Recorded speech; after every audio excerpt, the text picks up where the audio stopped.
بسم اللہ الرحمن الرحیم۔ السلام علیکم۔ ایک گاؤں میں غریب نائی رہا کرتا تھا جو ایک درخت کے نیچے کرسی لگا کے لوگوں کی حجامت کرتا۔ مشکل سے گزر بسر ہو رہی تھی۔ اس کے پاس رہنے کو نہ گھر تھا، نہ بیوی، نہ بچے تھے، صرف ایک چادر اور ایک تکیہ اس کی ملکیت تھی۔ جب رات ہوتی تو وہ ایک بند اسکول کے باہر چادر بچھاتا، تکیہ رکھتا اور سو جاتا۔ ایک دن صبح کے وقت گاؤں میں سیلاب آ گیا۔ اس کی آنکھ کھلی تو ہر طرف شور و غل تھا۔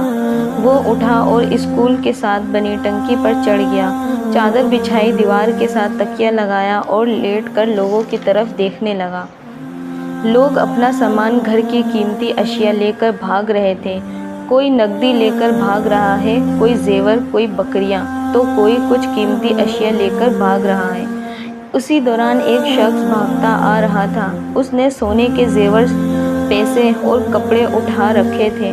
جب وہ شخص اس نائی کے پاس سے گزرا اور اسے سکون سے لیٹے ہوئے دیکھا تو غصے سے بولا، ہماری ہر چیز اجڑ گئی ہے اور تم یہاں سکون سے سو رہے ہو؟ یہ سن کر نائی بولا، آج تو غربت کا اصل مزہ آیا ہے۔ اس کہانی سے ہمیں یہ سبق ملتا ہے کہ شاید روز محشر کا منظر بھی کچھ ایسا ہی ہوگا، جب تمام انسانوں سے حساب لیا جائے گا۔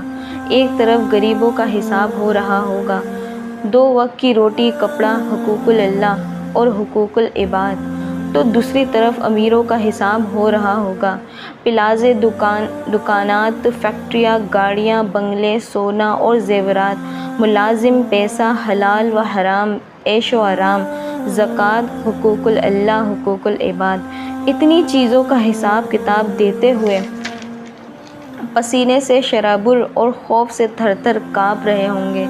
تب شاید اسی نائی کی طرح غریب ان امیروں کو دیکھ رہے ہوں گے۔